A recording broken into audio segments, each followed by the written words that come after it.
Hello दोस्तों, राधे राधे। एक ब्राह्मण दरिद्रता से बहुत दुखी होकर राजा के यहाँ धन याचना करने के लिए चल पड़ा। कई दिन की यात्रा करके राजधानी पहुंचा और राजमहल में प्रवेश करने की चेष्टा करने लगा। उस नगर का राजा बहुत चतुर था। वह सिर्फ सुपात्रों को दान देता था। याचक सुपात्र या कुपात्र, इसकी परीक्षा होती थी। परीक्षा के लिए राजमहल के चारों दरवाजों पर उसने समुचित व्यवस्था कर रखी थी। ब्राह्मण ने महल के पहले दरवाजे में प्रवेश किया ही था कि एक वेश्या निकलकर सामने आई। उसने राजमहल में प्रवेश करने का कारण ब्राह्मण से पूछा। ब्राह्मण ने उत्तर दिया कि मैं राजा से धन याचना के लिए आया हूँ, इसलिए मुझे राजा से मिलना आवश्यक है ताकि कुछ धन प्राप्त कर अपने परिवार का गुजारा कर लूं। वेश्या ने कहा, महोदय, आप राजा के पास धन मांगने जरूर जाएं, पर इस दरवाजे पर तो मेरा अधिकार है। मैं अभी काम पीड़ित हूँ। आप यहाँ से अंदर तभी जा सकते हैं जब मुझ में रमण कर लें, अन्यथा दूसरे दरवाजे से जाइए। ब्राह्मण को वेश्या की शर्त स्वीकार न हुई। अधर्म का आचरण करने की अपेक्षा दूसरे द्वार से जाना उन्हें पसंद आया। वहां से लौट आए और दूसरे दरवाजे पर जाकर प्रवेश करने लगे तो 2 ही कदम भीतर पड़े होंगे कि एक प्रहरी सामने आया। उसने कहा कि इस दरवाजे पर महल के मुख्य रक्षक का अधिकार है। यहाँ वही प्रवेश कर सकता है जो हमारे स्वामी से मित्रता कर ले। हमारे स्वामी को मांसाहार अति प्रिय है। भोजन का समय भी हो गया है, इसलिए पहले आप भोजन कर लें, फिर प्रसन्नता पूर्वक भीतर जा सकते हैं। आज भोजन में हिरण का मांस बना है। ब्राह्मण ने कहा कि मैं मांसाहार नहीं कर सकता, यह अनुचित है। प्रहरी ने साफ साफ बता दिया कि फिर आपको इस दरवाजे से जाने की अनुमति नहीं मिल सकती। किसी और दरवाजे से होकर महल में जाने का प्रयास कीजिए। तीसरे दरवाजे में प्रवेश करने की तैयारी कर ही रहा था कि वहां कुछ लोग मदिरा और प्याले लिए हुए बैठे थे, मदिरा पी रहे थे। ब्राह्मण उन्हें अनदेखा करके घुसने लगा तो एक प्रहरी आया और कहा, थोड़ा हमारे साथ मद्य पियो, तभी भीतर जा सकते हो। यह दरवाजे सिर्फ उनके लिए हैं जो मदिरा पान करते हैं। ब्राह्मण ने मद्यपान नहीं किया और उल्टे पांव चौथे दरवाजे की तरफ चल दिया। चौथे दरवाजे पर पहुंचकर ब्राह्मण ने देखा कि वहां जुआ हो रहा है। जो लोग जुआ खेलते हैं वे ही भीतर घुस पाते हैं। जुआ खेलना भी अधर्म विरुद्ध है। ब्राह्मण बड़े सोच विचार में पड़ा। अब किसी तरह भीतर प्रवेश हो। चारों दरवाजों पर धर्म विरोधी शर्तें हैं। पैसे की मुझे जरूरत है, इसलिए भीतर प्रवेश करना भी जरूरी है। एक ओर धर्म था तो दूसरी ओर धन। दोनों के बीच घमासान युद्ध उसके मस्तिष्क में होने लगा। ब्राह्मण जरा सा फिसला। उसने सोचा, जुआ छोटा पाप है, उसको थोड़ा सा कर ले तो तनिक सा पाप होगा। मेरे पास 1 रुपया बचा है, क्यों न इस रुपये से जुआ खेल लूं और भीतर प्रवेश पाने का अधिकारी हो जाऊं। विचारों को विश्वास रूप में बदलने में देर नहीं लगती। ब्राह्मण जुआ खेलने लगा। 1 रुपये के 2 हुए, 2 के 4, 4 के 8।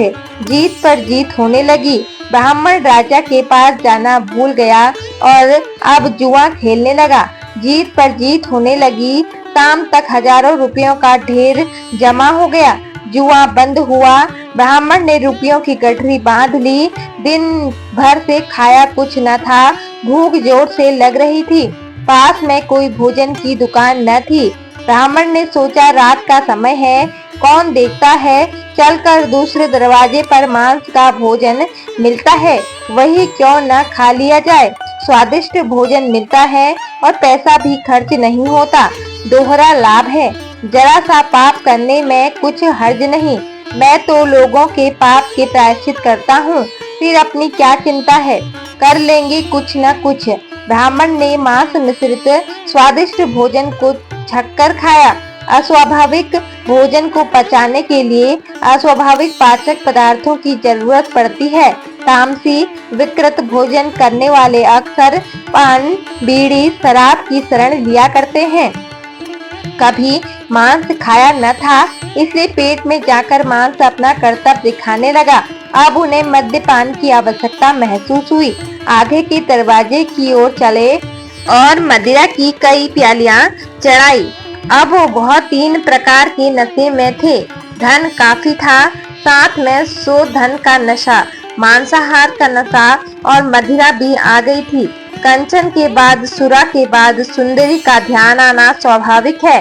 पहले दरवाजे पर पहुंचे और वेश्या के यहाँ जा विराजे। वेश्या ने उन्हें संतुष्ट किया और पुरस्कार स्वरूप जुए में जीता हुआ सारा धन ले लिया। एक पूरा दिन चारों द्वारों पर व्यतीत करके दूसरे दिन प्रातःकाल ब्राह्मण महोदय उठे। वेश्या ने उन्हें घृणा के साथ देखा और शीघ्र घर से निकाल देने के लिए अपने नौकरों को आदेश दिया। उन्हें घसीटकर घर से बाहर कर दिया गया। राजा को सारी सूचना पहुंच चुकी थी। ब्राह्मण फिर चारों दरवाजों पर गया और सब जगह खुद ही कहा कि वह शर्तें पूरी करने के लिए तैयार है, प्रवेश करने दो। पर आज वहां शर्तों के साथ भी कोई अंदर नहीं जाने देने को राजी हुआ। सब जगह से उन्हें दुत्कार दिया गया। ब्राह्मण को न माया मिली न राम। जरा सा पाप करने में कोई बड़ी हानि नहीं है, यही समझने की भूल ने उसने धर्म और धन दोनों गवा दिए। अपने ऊपर विचार करें, कहीं ऐसी ही गलती हम भी तो नहीं कर रहे। किसी पाप को छोटा समझकर उसमें एक बार फंस जाने से फिर छुटकारा पाना कठिन होता है। जैसे ही हम बस एक कदम नीचे की ओर गिरने के लिए बढ़ा देते हैं, फिर पतन का प्रवाह तीव्र हो जाता है और अंत में बड़े से बड़े पापों के कार्य करने में भी हिचक नहीं होती। हर पाप के लिए हम खोल के तर्क भी तैयार कर लेते हैं, पर याद रखें, जो खोखला है वह खोखला है। छोटे पापों से भी वैसे ही बचना चाहिए जैसे अग्नि की छोटी चिंगारी से सावधान रहते हैं। सम्राटों के सम्राट परमात्मा के दरबार में पहुंचकर अनंत रूपी धन की याचना करने के लिए जीव रूपी ब्राह्मण जाता है। प्रवेश द्वार काम, क्रोध, लोभ, मोह के 4 पहरेदार बैठे हुए होते हैं। वे जीव को तरह तरह से बहकाते हैं और अपनी ओर आकर्षित करते हैं।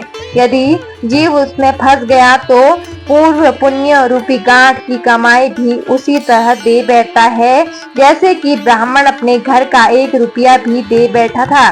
जीवन इन्हीं पाप जंजालों में व्यतीत हो जाता है और अंत में वैश्या रूपी ममता के द्वारा दुत्कार दिया जाता है। रोता पिटता इस संसार से विदा हो जाता है। याद रखना, कहीं आप भी उस ब्राह्मण की नकल तो नहीं कर रहे। कोई भी व्यक्ति 2 के समक्ष कुछ नहीं छुपा सकता, एक तो वह स्वयं और दूसरा ईश्वर। आपकी अंतरात्मा आपको कई बार हल्का सा ही सही एक संकेत देती जाती है कि आप जो कर रहे हैं वह उचित नहीं है, परंतु लालच में फंसे हम अंतरात्मा की उस आवाज को दबाते जाते हैं। अंतरात्मा की आवाज धीरे धीरे धीमी हो जाती है और एक दिन ऐसा भी होता है कि आपकी अंतरात्मा आपको टोकना भी बंद कर देती है। बस समझ लीजिए कि उस दिन से आप पूर्ण रूप से पापी बन चुके हैं। जैसे ही आपको सही और गलत का फर्क दिखाने वाली ईश्वरीय शक्ति आपकी अंतरात्मा ने आपका साथ छोड़ दिया है, अब आपको गर्त में जाने से कोई रोक नहीं सकता। बहुत से लोग कहते हैं कि संसार में पापी ही फूलते हैं, यह उनका वहम है। उन पापियों के पूर्व जन्म के कुछ ऐसे पुण्य होते हैं जिनके प्रताप से उन्हें छोटी छोटी सफलता मिलती रहती है। आप ऐसे समझ ले सकते हैं कि अपने बैंक बैलेंस में से खा रहे हैं। अगर उन्होंने अपने कर्म अच्छे रखे होते तो उसे बैंक बैलेंस में वृद्धि करके वह संसार के स्वामी बन सकते थे, पर वह तो उसे नष्ट करते जा रहे हैं। हर जीव अपने कर्म के लिए उत्तरदायी होता है। उसे अपना कर्म अच्छा रखना है। आपको चारों द्वारों पर बैठे चार मायावी तो बहकाने जाएंगे ही। आपने उनकी माया को जीत लिया तो अनंत कोश आपके लिए खुला है, अन्यथा संसार से विदा नहीं होंगे, दुत्कार कर भगाए जाएंगे। तो दोस्तों, आपको यह कथा कैसी लगी कमेंट करके जरूर बताएं और हमारे चैनल को सब्सक्राइब जरूर करें। धन्यवाद। जय श्री कृष्णा, जय माता दी।